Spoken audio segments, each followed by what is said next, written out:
It's time for Done Being Single with your hosts, Treva and Robby Sharf. If you're dating the same type over and over again, making the same mistakes and not finding love, then you're not done being single. What you need is some tough love dating intervention, Treva and Robby style. Whether you're new to dating or have been dating forever, we've got you covered. Now, here are your hosts, Treva and Robby Sharf.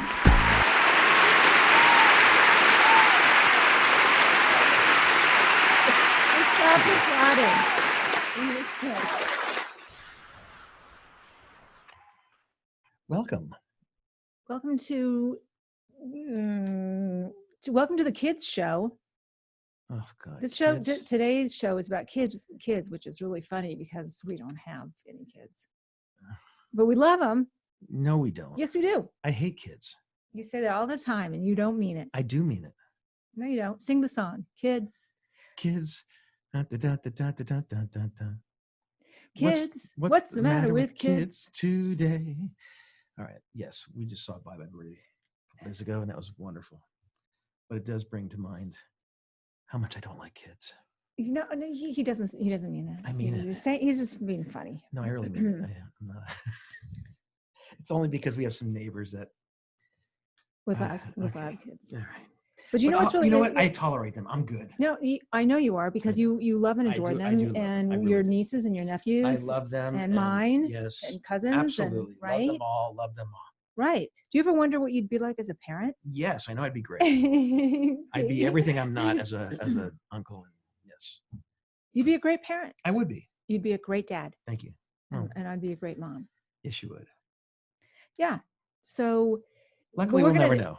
Well, we're going to talk about it today because there are a lot of our listeners are parents and single parents. Yes, they are. Lots of single parents. And if you were single today at our age, the likelihood of you meeting another single person without kids is very rare. So most people have kids.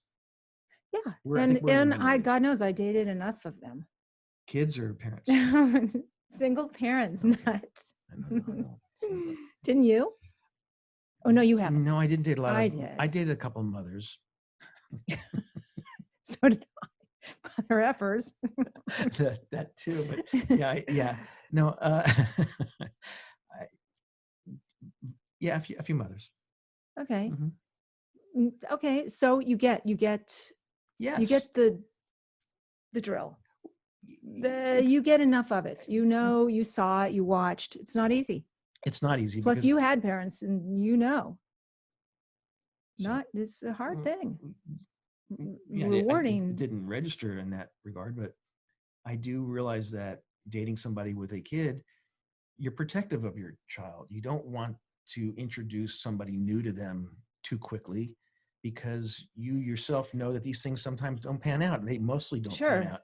So you don't want to get an attachment between a new paramour. There's a whole art to dating single parents. There is. That's a whole other episode. Let's say really? that. Well, no, we'll talk about it. Okay, we'll talk about it today. How can you not avoid that? Because I don't know. I kind of feel like we need to address parenting in a pandemic. Well, that's really sort of front burner right now. But the single parent thing is important because there's so many, oh my gosh, tips, tricks, tools. Yes.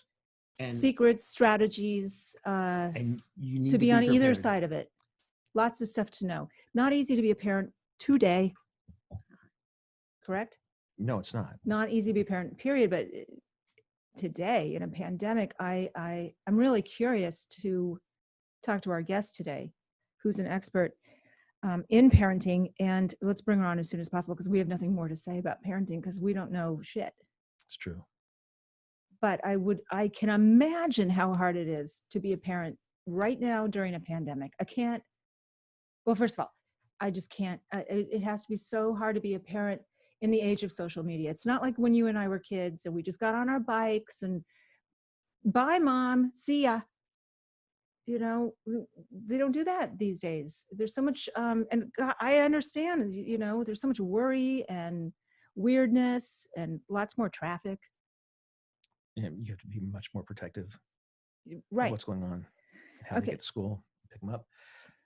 So who do we have today? Okay, so we have Kristen McDermott on, who is a licensed marriage and family therapist with a decade of research in resilience. Her resilience training programs have been validated in 4 studies with researchers from the Duke Clinical Research Institute, published in peer-reviewed journals, and proven to improve key outcomes, including anxiety, depression, distress, self-efficacy, and PTSD. She really knows me. I guess so. Okay. Kristen has designed resilience training programs for some of the highest performing people on the planet. She does know me, including Navy SEALs and the LAPD. Her programs have been used in more than 20 hospitals across the country, including at the Duke Cancer Institute and the National Institutes of Health. She's also designed programs for school, corporations, and nonprofits that support at-risk kids. Kristen is the author of It Takes 2 Minutes to Shift Your Mindset and Build Resilience, a book that breaks resilience down into bite-sized skills. She's also the creator of Resilience-Based Parenting, an online parenting program. Wow. Okay, Kristen, welcome to Done Being Kristen, Single. welcome. Thank you. You have a great bio. I love every word of it. You know, Well, thanks. And I'm so glad you're on, because you can talk about everything that we can't, because like I said, we know what we know, and then we leave the rest to experts like you. So welcome. Well, thanks for having me on. Yeah. So you were listening to our little banter. Let's talk about. Don't be too put off by the Yeah. fact that I don't like it. It's only true. No, So- it's It's great. Okay. it's not. And for I can't speak for Robby. I tried. I did try to have kids on my own. It didn't. She had me work. instead. I gave birth to a 10-year-old. bouncing baby husband.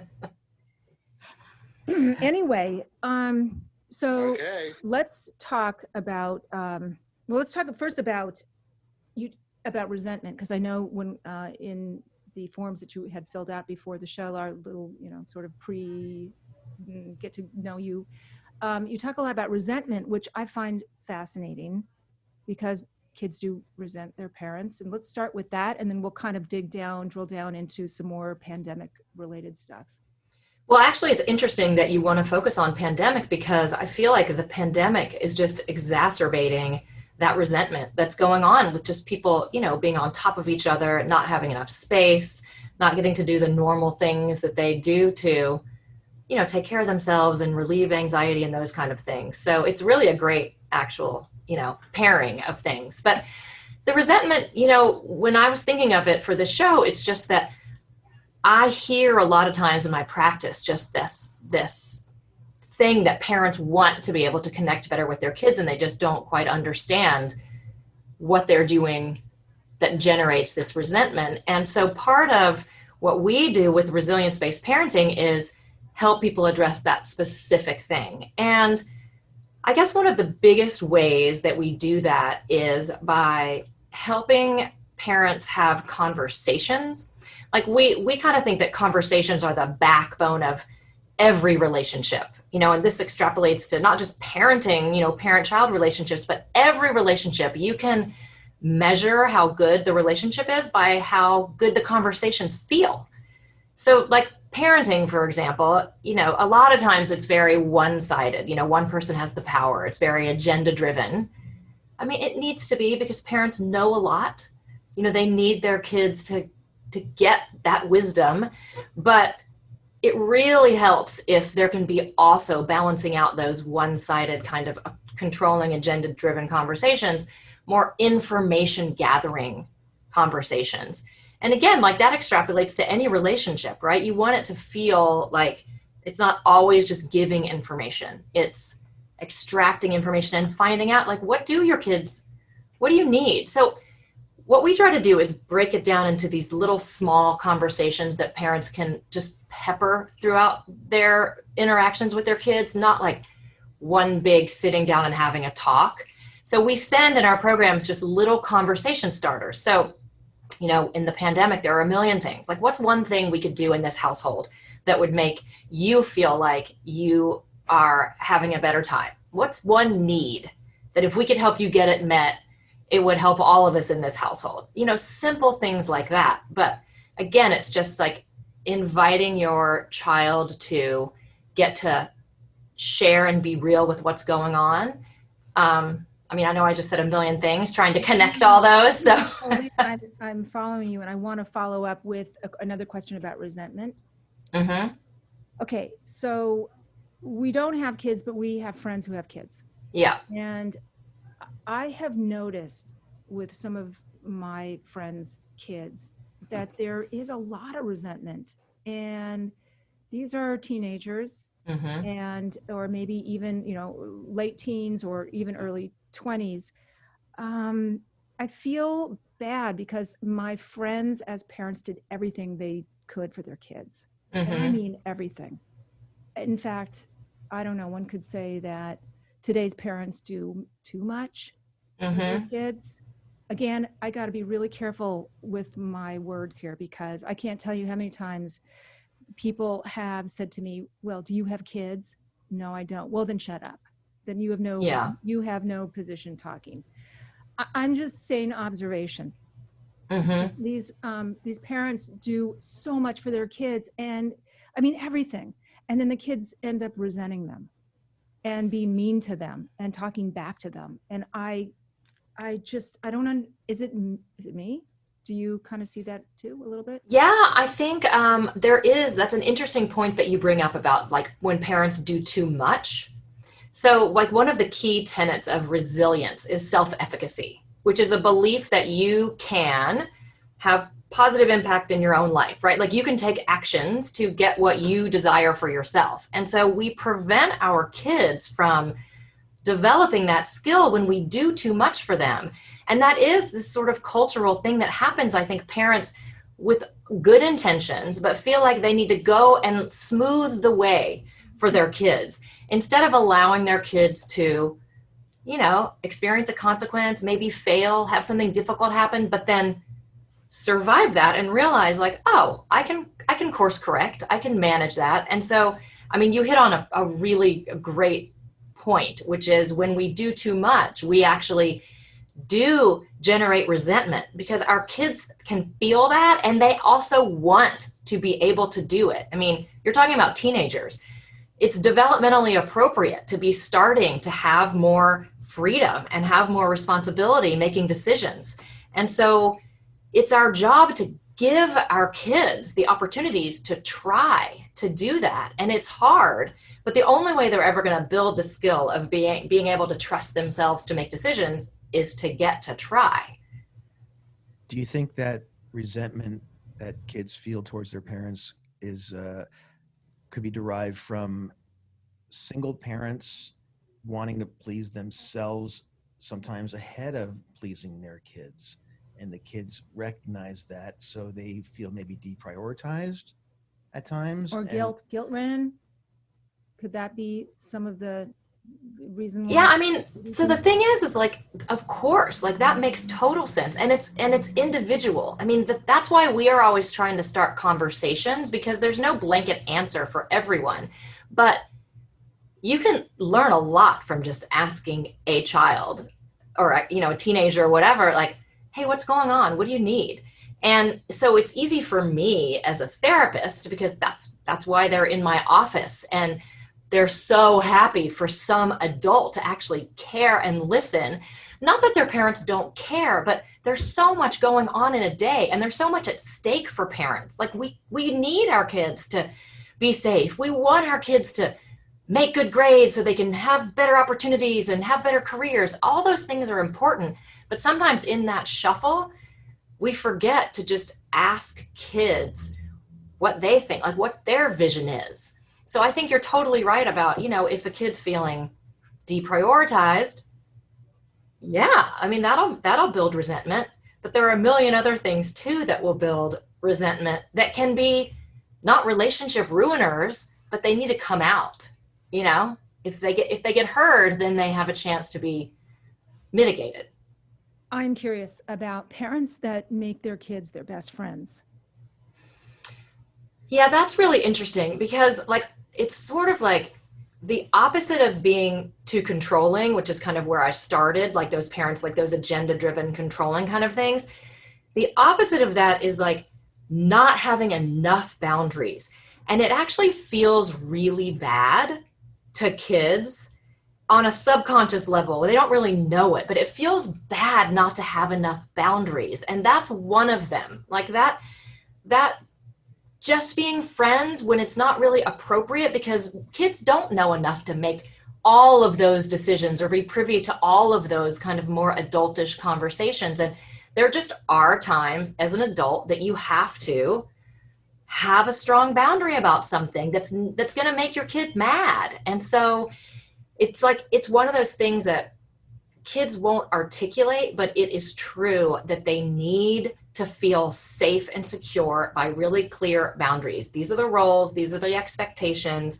This is how we do things that make it work in a family. And blurring that parent-child thing to be just friends doesn't usually work out super well. I just thought of something. Do you want to ask a question? Were you?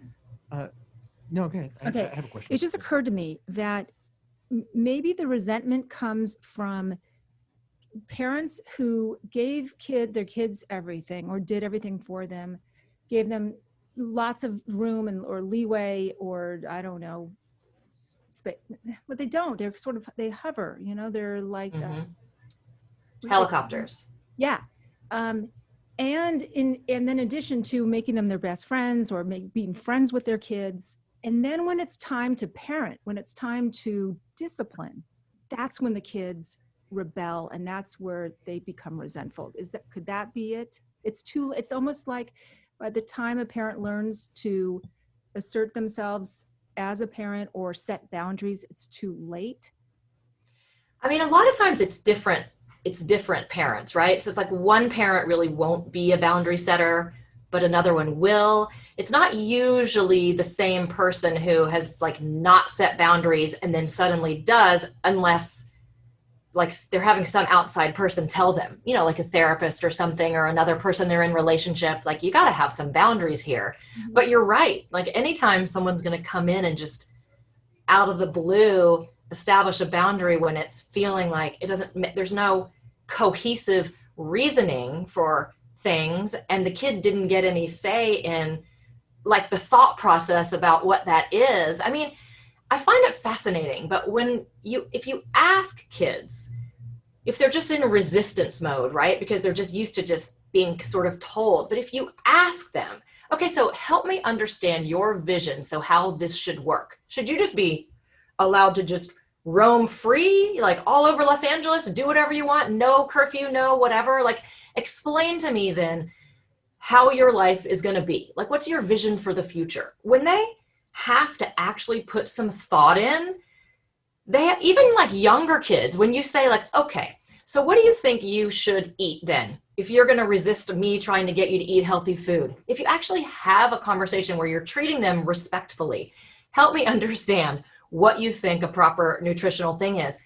They do not end up saying chocolate cake for breakfast or every meal. They just don't. Like when you have a conversation, they're like, oh, well, fine, I know, like it wouldn't feel good. But half the time no one has those conversations. So then they're just mad. Then they're just resisting. Does that make sense? Yeah, I think it's a brilliant approach to take with kids, because it does respect them, and the answers that you're going to get are probably not what you're expecting. It's definitely not what they're expecting to hear from a parent in terms of a question, because when have I ever been regarded as anyone to give an answer as to what food should I be eating? What is my curfew? What should I, how do I see myself, in this world? And I don't see kids ever getting to ask that question. And when they do, they'll probably go, oh, I don't know, just, whatever you're doing is fine. And then they probably come around to realizing, wow, I got it pretty good, actually. So yeah, and even like video games. Okay, so how many hours of video games actually do you think you should be allowed to play? Like, help me understand your life. So you really want to sit in a dark room from Friday night until Monday and not interact with anyone and not getting, I mean, like, they don't. But if you don't put any responsibility on them and you're the person who has to nag and deal and do, then they're going to want, like every minute they can, they're going to just want that. And they literally won't get up to go pee. They will just sit there. I know this from personal experience. They will sit there for hours. Very interesting. I think I have some friends my age that are in that position. They would like to just play. It's bizarre to me, but. Wow. Really, I love that approach. How do you have analytics that back up that as being successful? Well, so, I mean, my thing is, it's like self-efficacy is a really big one, right? And so, all my research on resilience was actually done in the cancer world. I worked with people and their families who were dealing with cancer. And so my research comes from that. But the idea that you actually can take action to improve your life and how you're feeling and all those things, like even when you are actually going to die from your cancer, like in a couple of our studies, these were women with metastatic breast cancer. I mean, it was not, their disease was progressing. But when they learned these tools to really, take control of what was going on in their mind, take control of how they were taking care of themselves, how they were thinking about things, what they were doing for themselves, they actually perceived their quality of life as better.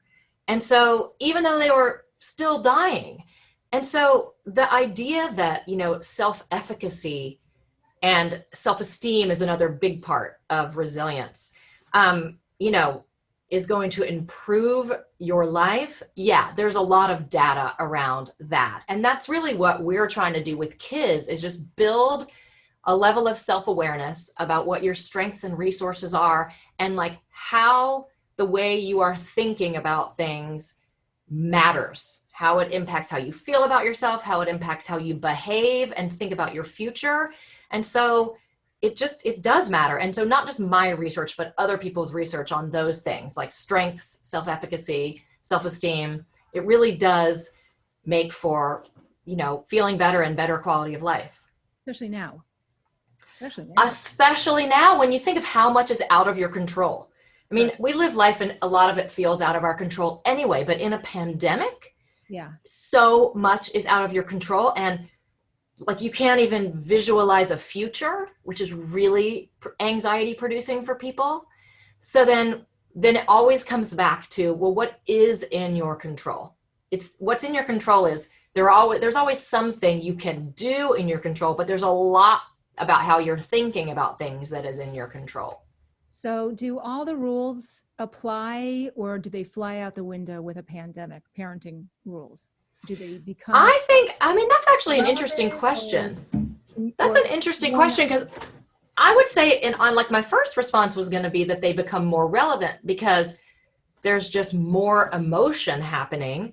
But on the other hand, I feel like it's also a time to like maybe stop just what you're doing rotely, and like make space for totally different ways of being, because it like everything does kind of get thrown out the window, and that's actually where I feel like kids are way more creative than we are a lot of the time. I mean, some of us as adults manage to keep that creativity, but there was like one of my favorite TED Talks ever. I think it's the most important. I think it was the most watched TED Talk ever, but Ken Robinson.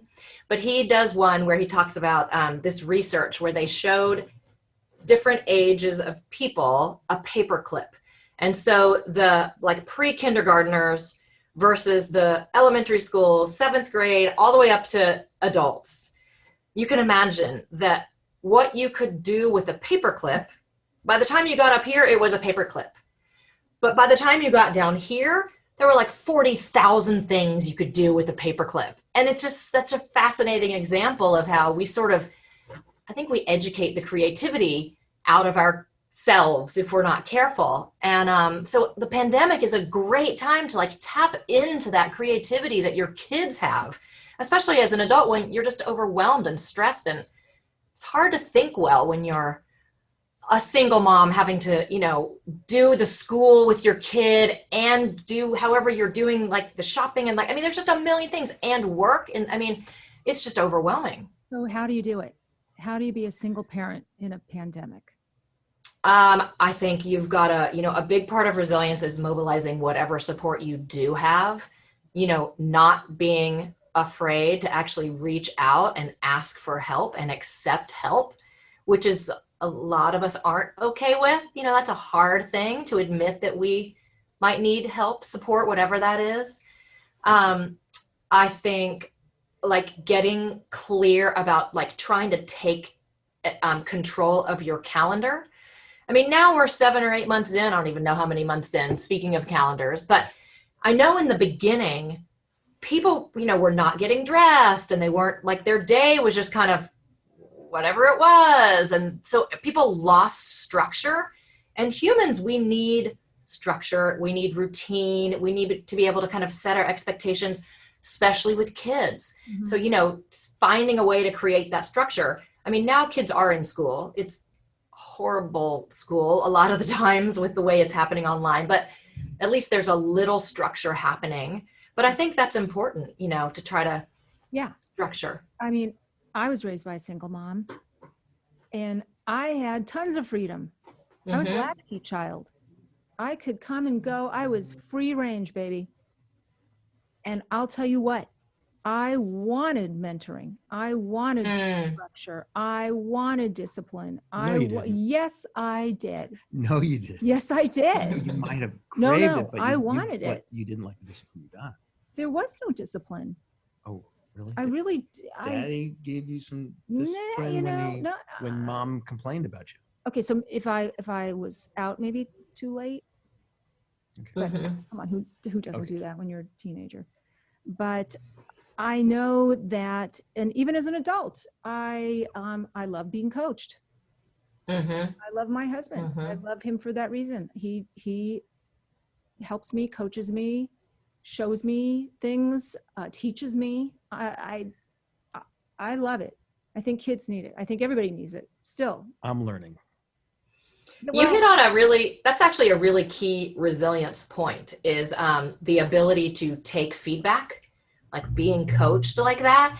And it's one of the things that's actually going to where we sort of started, where you started, about kids who have too much sort of done for them, is they are terrified of failure and feedback. Like feedback means you're doing something wrong. Right. And so it's like a big step to turn that around and realize that, how are you supposed to know something until you know it? And like, it's a part of learning.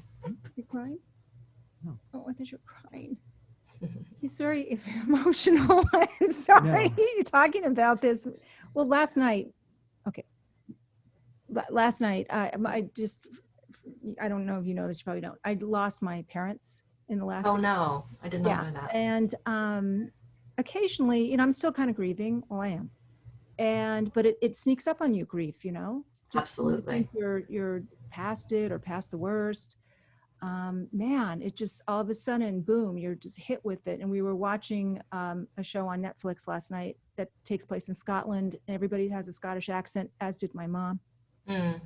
So they were talking about, they were using some phrases that my mother would use in the same accent that she had. And I started to cry, and I could not stop crying. And I don't even know why I'm saying this, but Robby, as I was crying, this is a little side story. As I was crying, you started to kind of cry. It was kind of sweet. There was a moment about a relationship. There was a sort of a sympathetic, where he felt my pain and grief and sadness. And anyway, moving on. So I thought you were crying for a second as I was telling you this. Okay. But I'm listening. Okay. So I'm actually interested in the coaching thing, because I think that Kristen is hitting on something that you saying you're being very open to coaching, but you're not that open to coaching, I have to say. Well, I never said I was good at it. I said I appreciate it. Okay. And I probably need it. And as a result, because I think I was so independent as a kid.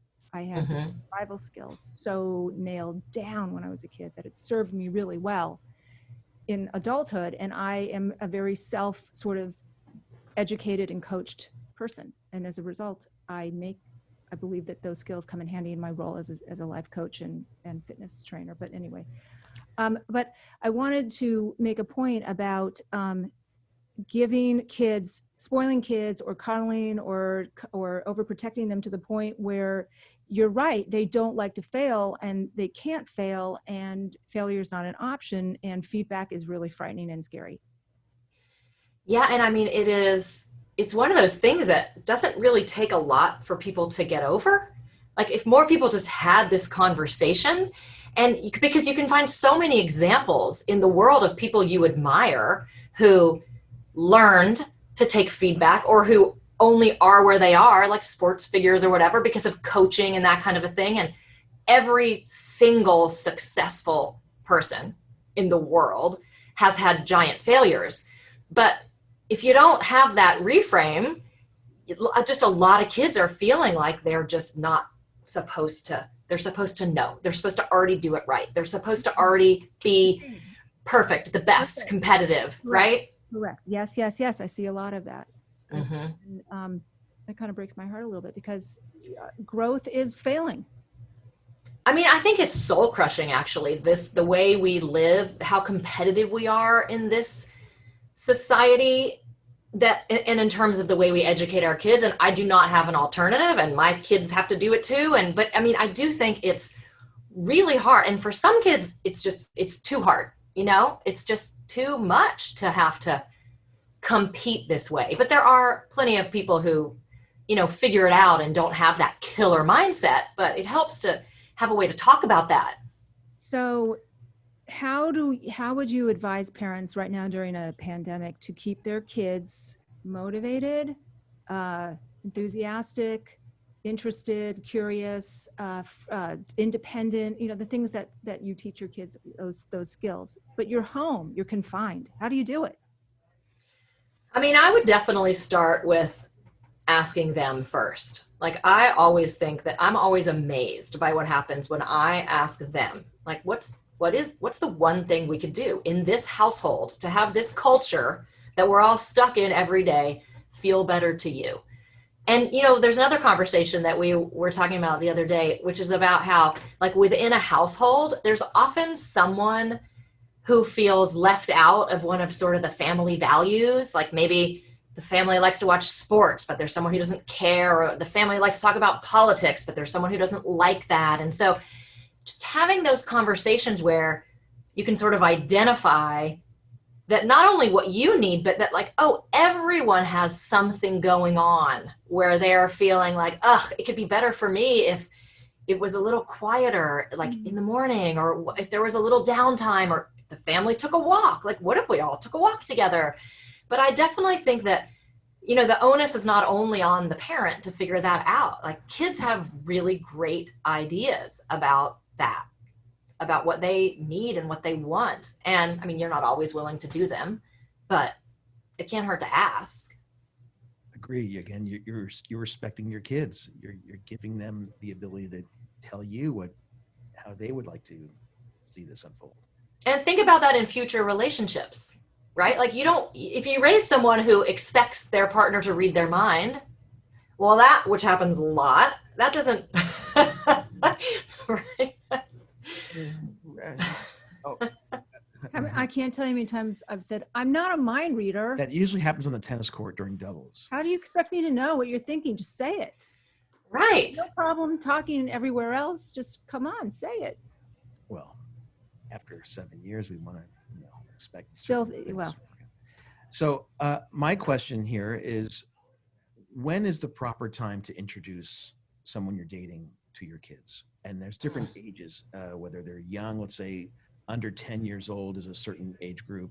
Mm-hmm. Over 10 is another age group. Under 20, over 20, it's a completely different thing. It might be on the first date you meet them when they're in their, if they're living at home and mm-hmm.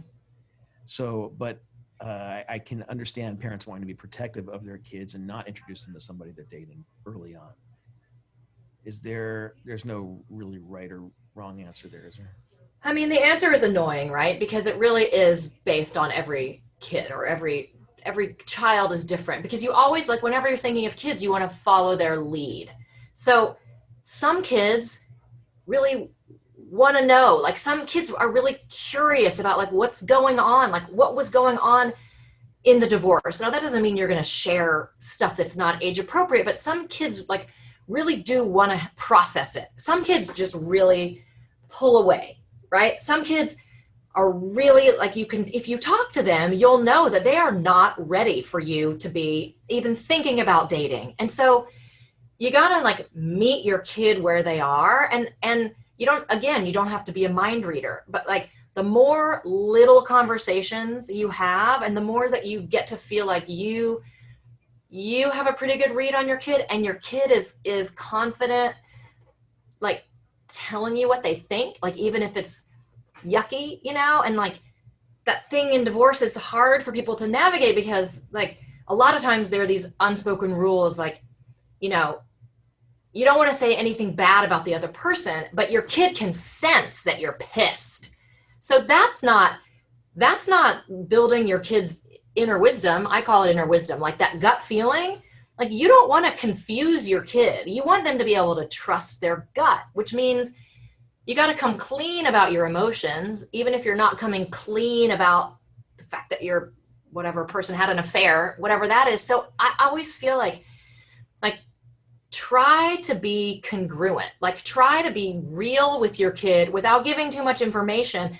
So then you build this trusting two-way street where you can ask questions and learn and know where they are and give them the information that they need. I mean, it's not an easy answer, but. No, and I'm sure it's different if you have girls as opposed to boys, and if you're a mom as opposed to a dad who's dating. So it all has a different dynamic that everything is kind of fluid and different. But the thing is, between all of them is if you have the ability to have good conversations with your kids, then you can get through anything. Because even if the conversation is, I'm not ready for you to be dating, or I don't like that person you're dating, Right. You can get through that, you know. But if you, yeah. No, I was just saying, kids get a vibe off of somebody quickly. Yes. And first impressions are very important usually. Mm-hmm. To them. Whether they meet them directly or indirectly, or they see them from afar, they can pick up on things. And usually they're probably spot on. I gave my mom's first boyfriend a hard time. Rightfully so. No, he was the nicest guy. Oh. But I was weren't I was 10. Well, that's only a year after they got divorced. And yeah, he was the first guy, and I didn't know, I didn't trust, I didn't like, I was territorial, I was possessive. And again, it wasn't his fault. He was super sweet. I just didn't, I thought, who is this man? Who is this? Is this replacing my father? Yeah. But I, as I grew up and started liking boys myself, I could care less who my mom was dating. But Did I your remember, father date soon after divorce? No, it took my father years to introduce me to. Oh, but that doesn't mean he wasn't dating. It just took me years to He introduce. probably hid it from me for a really long time, which is bad because kids are intuitive and they're smart, and he was hiding it until I tell you, 22 years old, I think it was when I met his first girlfriend. So you would have preferred that he went ahead and told you earlier? Yes, I do. I think there was a lot of, what's the word, when you hide, hello, brain freeze.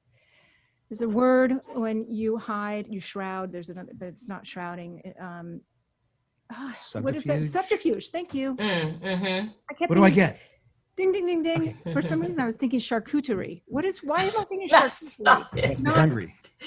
Subterfuge. There was too much from my dad. And I think that it spoke to his unresolved feelings towards my mom more than anything. Not that he was ashamed, or I think he just was so conflicted because he probably still wasn't over my mom. But anyway, so yeah, single parenting isn't easy. It is not easy dating a single parent. However, I will say that COVID might come very in handy to slow things down. I tend to try to see the good, the positives and everything. So because people are too many people are in a hurry, and this is just forcing everybody to slow down because you have to, because it's a matter of life and death.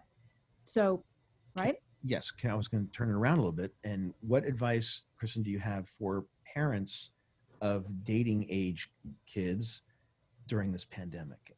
Obviously, Whose kids want to date. because Yes. kids are dating, whether we Right. know it or That's your a parents good know. question. Thank you. So, what advice do you have for parents to allow kids to get together socially distant if possible? We know that doesn't really work. How do you stop hormones. horny teenagers from being horny and during a pandemic? They're going to be You who can't they stop are. horny adults from doing it. I'll What tell are you you that. gonna Right. Right. We're I not mean, this gonna is a huge source of pain in families right now, is just kids living in rules because of the pandemic that just feel too restrictive. I mean, it is really causing so much friction. I think you hit the nail on the head of one of the most difficult things there is. And so what it brings up for me is just this idea that, when we tell our kids in a non-pandemic time, when we tell our kids, no, you can't do that. And we mean, I care about you, I love you, I want to keep you safe. They often hear, I don't trust you, right? So there's that going on, which needs to be resolved. Like at some point, you want to raise a child that you feel like can be trustworthy to make their decisions about handling themselves going out. So now you have a pandemic on top of it, when a lot of people are already in that thing. It's like, why don't you trust me? Why are you just controlling me? And now it's like parents are legitimately thinking, well, I can't trust you. There's too much at stake. You can't do that. I mean, again, there's not an easy answer for this one because everyone has a different threshold. I mean, the families that I work with, like some people literally aren't leaving the house. Some people are acting like things are pretty normal. So, I mean, it's a family issue, but it's an interesting one because it's exacerbating the trust issue where kids don't feel like their parents trust them. And how are parents going to get to a point where they trust their kids if they actually don't trust how their kids are thinking about things? So I don't know. The pandemic one is super hard because maybe you really don't respect how your kid is thinking about the pandemic. But I would advise you to look for other ways, other aspects where you can respect the way your kid is thinking about something. You want to find ways where you're like, you know what, you've got that. The way you're handling your academics, you don't need me anymore. You want to find those places. But the pandemic might not be one. This is one of those times I'm sort of glad that I don't have kids because, wow, I'm already a mega worrier. I mean, super, as Robby knows, I worry about everything. We have a dear friend who just sent her daughter off to college. Mm-hmm. And I'm thinking to myself, oh my God, to be 18 in college. I mean, I know what I was like at 18 in college freshman. How do you do that? How do you wear a mask? And it's completely different. I mean, kids at that age, they want to spread their wings and they want to experiment. And then how can, more than their wings are getting spread, I'll tell you that. Right. They're spreading everything, but hopefully not germs. But wow, that requires an amazing amount of trust and faith. Mm-hmm. And God bless her. I applaud her if she's listening to this show, and hopefully she will. I think it's fantastic. I have a lot of. Sorry, go ahead. Her daughter just happens to be, I think, a very smart and responsible young lady. But that's what I was going to say. College, but it's I have a lot of college age kids in my practice because I just happen to love that age, and way more of them are on the side of being really responsible and cautious than they are. As a matter of fact, I don't even through the people that they know, like the stories they tell me of the people who are in their world who are not being really respectful of the virus, those kids they are in the minority, and they are being what's the word? Like managed by their peers. Like for the most part, those age kids that I have experienced, which is not that many, but although I have a freshman in college son too, they are paying attention. They are not being flippant. Well, A, they're being forced to because they got to go away to school and the schools are super serious, but B, they're like, they don't want to get sick and they don't want to get put in a hotel for 2 weeks. And But I think that this brings up for me, though, that's like, what's the underlying belief as a parent that you have about your child? And I think, I was just on a podcast last week, and I said to the guy, he was talking about his 13-year-old, and I said, well, why don't you ask him what he thinks about that? And he was like, and he's a life coach too. And he was like, wait, ask my own kid? He's like, no, if I don't like control every move, he's going to end up like homeless on the street. And I was like, that's so interesting that your belief is that he was being exaggerative or exaggerating, but like the truth was he actually really doesn't trust his kid to make good decisions. I was like, well, at some point you're going to have to build little ways that you can start to trust your kid, or that's not just okay to not ever trust your kid, Brings back the resentment thing. I think that happens later on from the kid towards the parent. If that I'm not being trusted. Totally. You don't know me. That is it. You don't know me. Mm-hmm. And human beings want to be seen and heard and validated, even if disagreed with. And parents have the obligation to do that for their kids, in my opinion. That's just all they want. They don't even have to agree, but your kids want you to see them and hear them.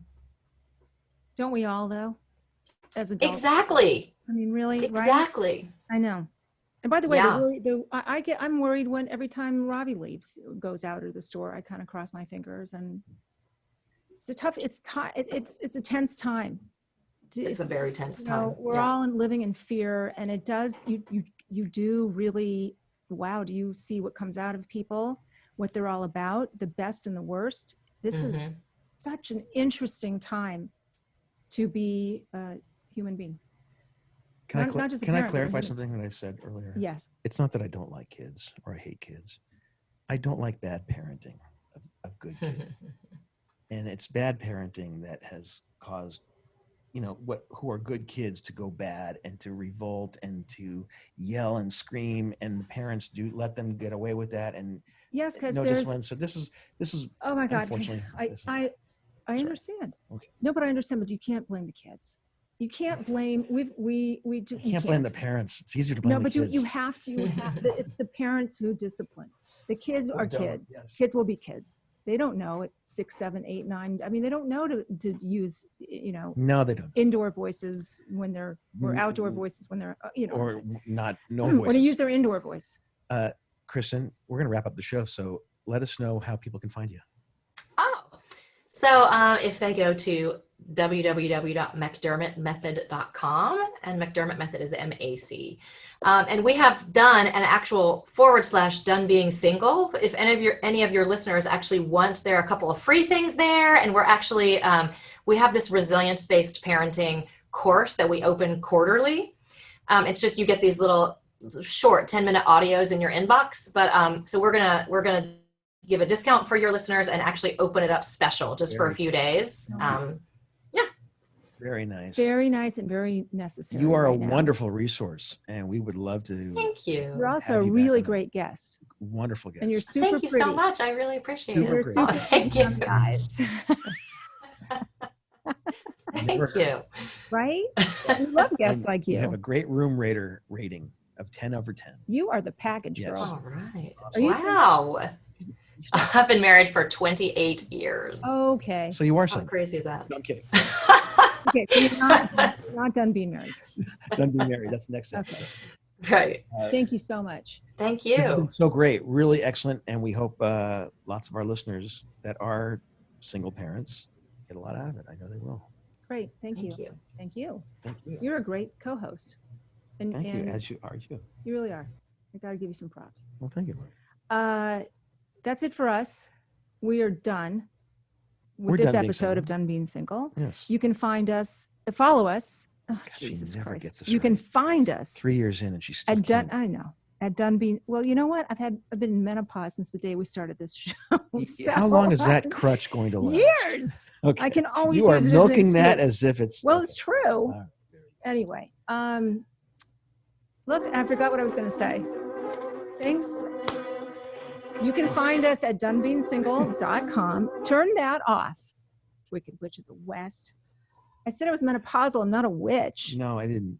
Yes. Big difference. You're right.